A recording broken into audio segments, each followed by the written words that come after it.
Good evening, everyone. Thank you for joining our first quarter update call. So as we do always, what we'll do is we'll take a few minutes to take you through the numbers. I'm sure all of you have seen our numbers. So I'll briefly take you through the numbers and then open up for a Q&A.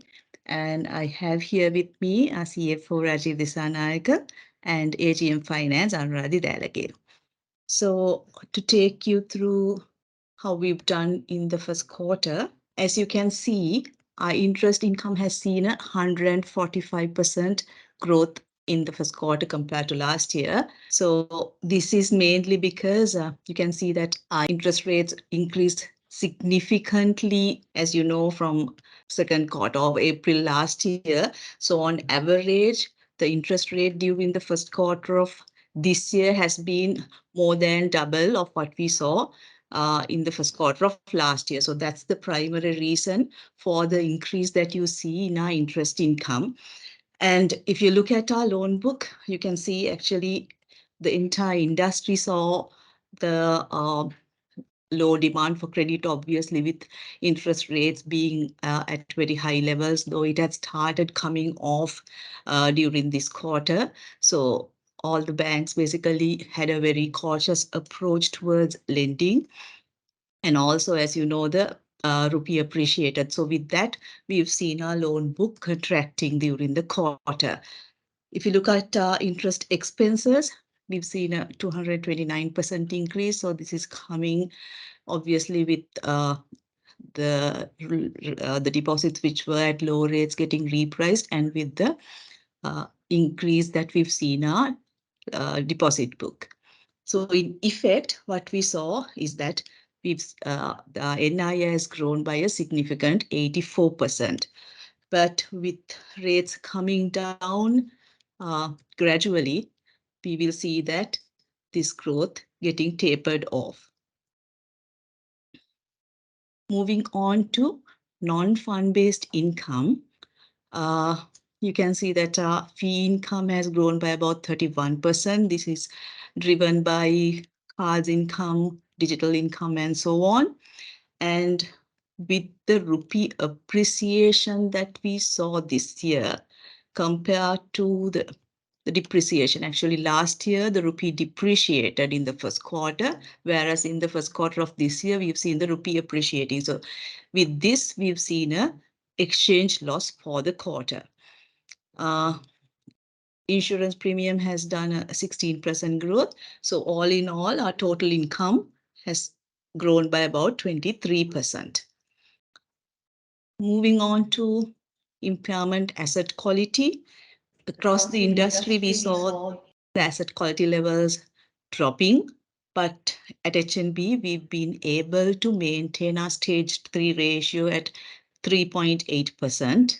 And our provision cover is also one of the best among our peer banks. So even during the first quarter, we made a total impairment of 11.7 billion, including the impairment for loans and on financial assets. Moving on to expenses, obviously with inflation being high, operating expenses have increased by about 28%. We saw a significant growth in our TOI also. So with that, we've been able to maintain our cost to income ratio at 26% for the quarter. Moving on to taxation, you can see that the effective tax rate has increased significantly. One reason is the increase in income tax rate from 24 to 30%, and then the SSC that was increased during the last quarter of last year. So with that, at a group level, we've recorded a 35% increase, recording a PAT of 7.3%, 3 billion.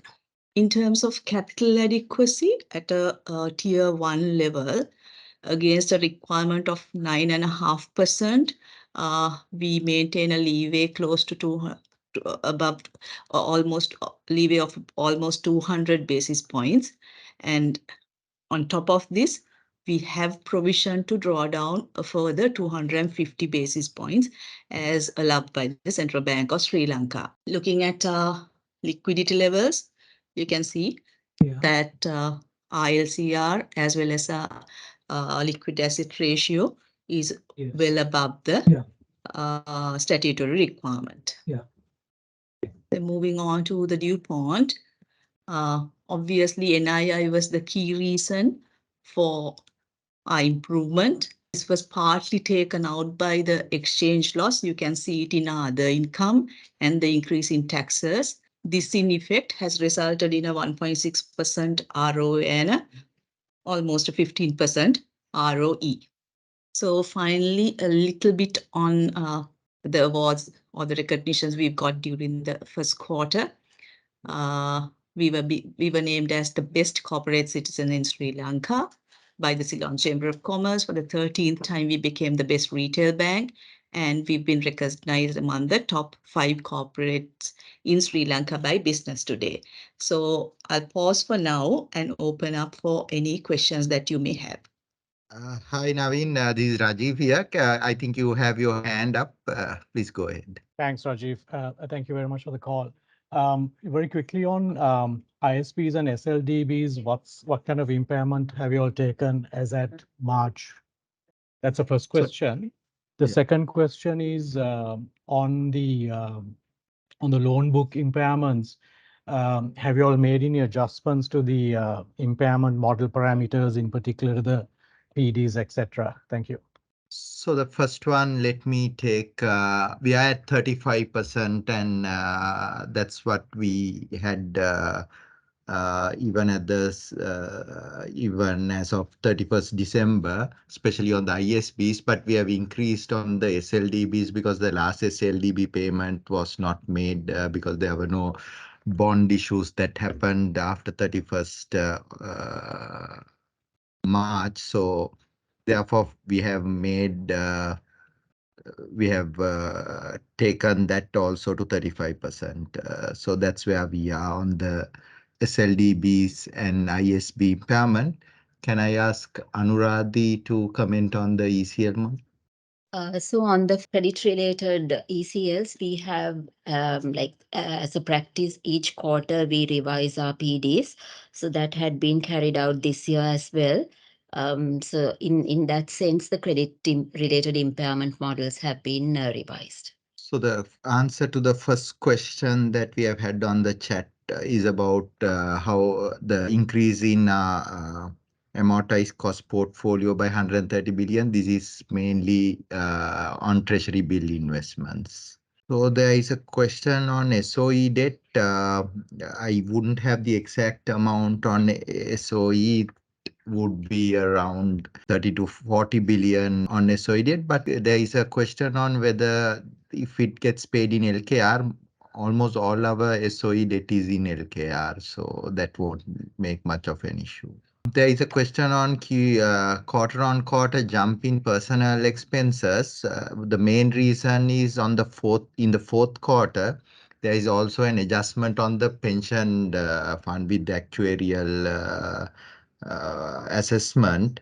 So there is a reversal in the fourth quarter. So that's why you see a significant jump. But in addition to that, in first quarter, there is generally the increments that is being given on after you do the performance evaluation. So those would also have come in. So what is the total FCBU accumulated earnings is the next question. It's about $100 million. So on the SLDBs maturing in 2023, the ones that matured in January was paid by way of bonds. The ones that matured in March, they have still not given any indication, but we are hopeful that would also get paid in by way of bonds. So then there is a question on whether are there any guidelines as to how the bank should make provisions for local bonds.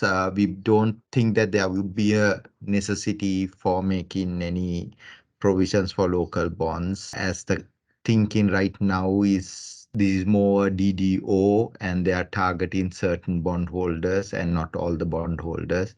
And I think the governor has also clearly communicated that any domestic debt restructure would they will ensure that there won't be any impact on the financial sector. So our current thinking is that this will not impact at least the private sector banks, but we'll have to wait and see.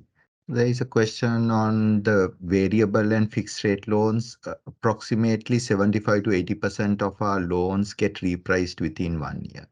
There's a question on what percentage of income is generated through treasury bills and bonds. I don't have the exact percentage there, but out of total portfolio currently around 30-35% is in treasury bills and bonds, mainly bills.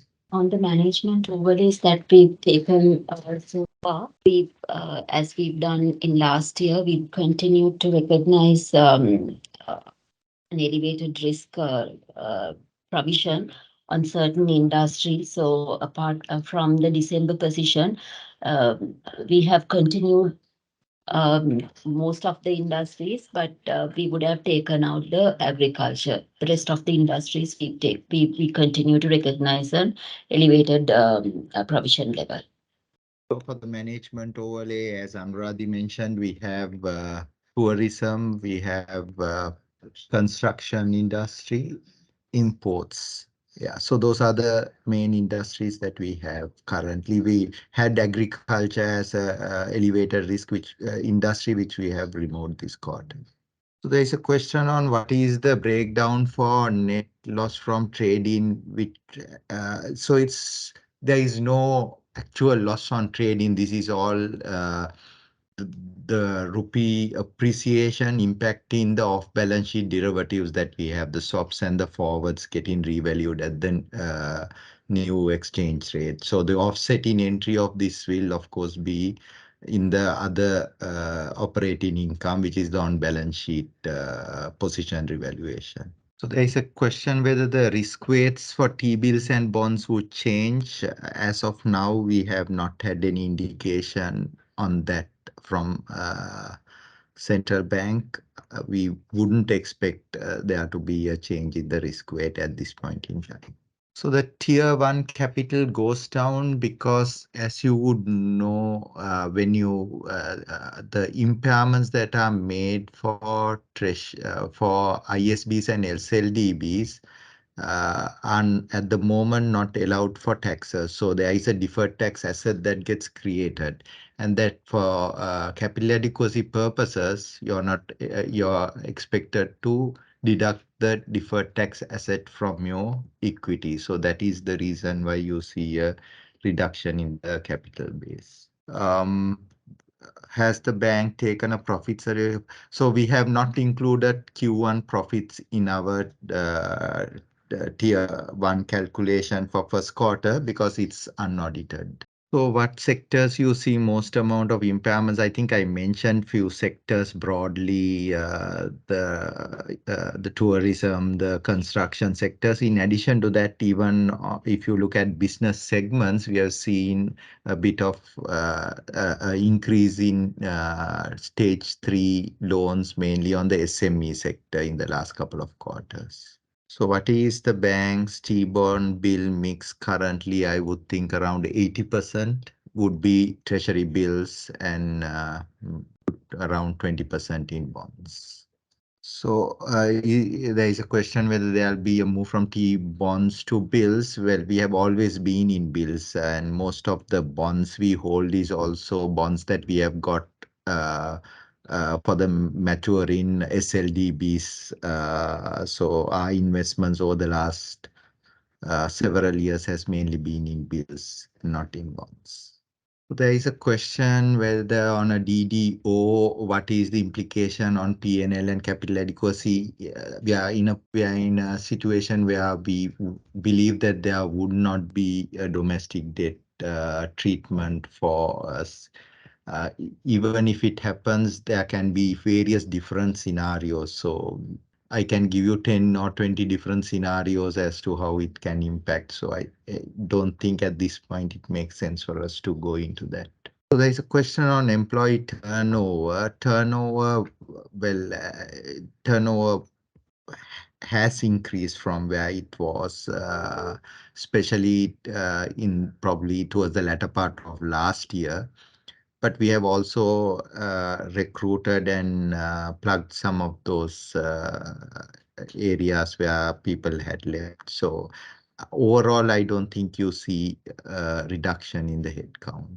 There's a question on the percentage breakup between your corporate and retail. So I would believe in terms of corporate and emerging corporate put together would be 45, retail SME all put together would be about 55. I think the DDO question keeps on coming again. So when you say a maturity extension by what, 5 years, 10 years, when you say a coupon cut by what, 5%, 10%, and all those will have different implications, whether it'll be for bonds, then whether it'll be done only for bonds that are at high rates, whether it'll be done for bonds even at lower rates. It's very difficult to give one figure on a P&L and a car implication.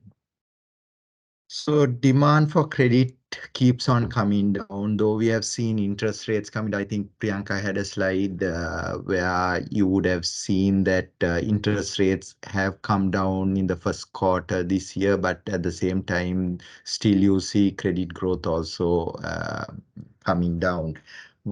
I guess one reason would be the banks are also careful in terms of expanding their loan book because capital is something very precious at the moment, and banks would not want to extend their balance sheets too much, and they would want to preserve the capital that they have. So even in terms of business, you wouldn't see too much of new ventures starting with interest rates at these levels. So I would expect credit growth to remain around what we see right now, or at least throughout this year, before it probably starts picking up towards next year once interest rates are lower and some of these uncertainties surrounding DDRs and debt structures are done with. So the bank's view on AWPLR, we would expect AWPLR to slowly come off. I think again the uncertainty over the debt restructure is to an extent keeping rates slightly higher. Once that's done, there'll be more some of the risk premiums that are attached to especially the government bond rates might come off, so that will help rates to come down. Because the government rates are high, that's anchoring AWPLR as well to a certain extent. The other is on the liquidity side as well. So the government currently needs to issue treasury bills in order to redeem some of the bonds and for their regular expenditure. So once probably a DDO is completed, maybe the cash flow requirements, the GFNs might also come down, and that will help the government to reduce some of the bill issues that they are doing. So that also would help rates to come off. So overall expectations would be for rates to come down, but it will depend on how soon the debt restructuring will be done with. And thereafter, you might see the rates fall in slightly faster than what we have seen in the past. So the next question is whether whether there is an expectation for NIMs to fall with interest rates falling. Of course, the NIMs will come down. I don't think NIMs are going to stay at these levels. Once rates start coming down, the NIMs will come down and maybe stabilize at a more reasonable level, and that is expected. So exchange rate at the moment is probably the most difficult thing to predict. I think it's driven by sentiment. When you see rates coming down, you'll see more of exporters converting, importers and exporters converting as well as booking forward. So you'll then the depreciation or the appreciation of the rupee gets that much more aggravated. And we probably have also seen money coming into treasury bills from outside. So that's also something we have seen in the last few weeks. So that has also resulted in the rupee appreciating. Overall, fundamentally, well, there are questions. I think even the IMF has mentioned that they expect the rupee to depreciate and may not. This might not be something that might be sustained. Uh, but in the short run, it's very difficult to predict. I think it depends on how the cash flows come in and whether the government or the central bank will continue to buy dollars to prop up their reserves, because the reserve position is still very low. So they will need to buy reserves. They'll need to build up those reserve position as well. So there's a lot of moving variables, very difficult to predict at this point. There's a question on what percentage is restructured. I believe it's below 10%, but those restructured loans would have moved buckets. There's nothing called moratorium anymore. So as soon as you have done a restructure, it first moves into bucket 2 and then moves into bucket 3. So it would be captured within the overall bucket, the bucket movements, and would have been captured for the impairment model. So I don't see any other questions coming in. If there are no other questions, let me thank everyone for joining us today, and we'll meet again with our half-year numbers. Thank you very much and have a good day.